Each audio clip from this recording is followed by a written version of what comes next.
Nous avons déjà vu comment les novices deviennent Padawan et les Padawan chevaliers. Il nous reste donc à savoir comment accéder au rang de maître et de grand maître Jedi dans cette nouvelle anecdote. Obi-Wan, Je ne suis pas le Jedi que j'espérais. c'est lui l'envoyé. Forme-le. Anakin, je fais plus.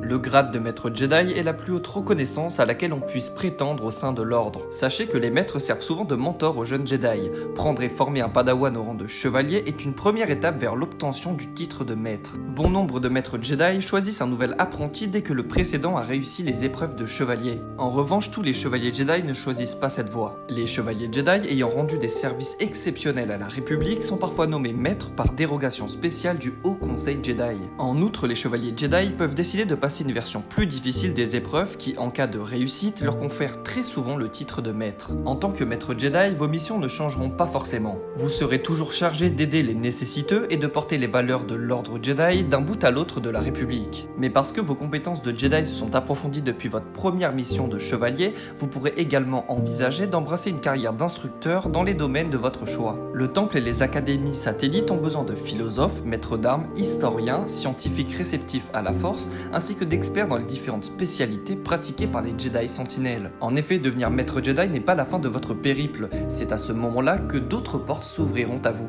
Et pour finir, il est temps de parler du titre de grand maître Jedi. Grand maître est le titre que l'on confère aux maîtres les plus méritants, ceux qui ont été reconnus comme tels par les membres de l'ordre et nommés par décision unanime du Haut Conseil. Jadis, plusieurs maîtres portaient ce titre simultanément. Actuellement, un seul Jedi à la fois peut être nommé grand maître. Et afin d'obtenir ce titre, il faut une grande maîtrise du sabre laser et une grande connexion avec la force. Mais il faut également être doté d'une sagesse inébranlée et d'une très grande renommée. Pour citer un exemple, avant l'avènement de l'Empire, c'est Yoda qui était promu du titre de grand maître Jedi.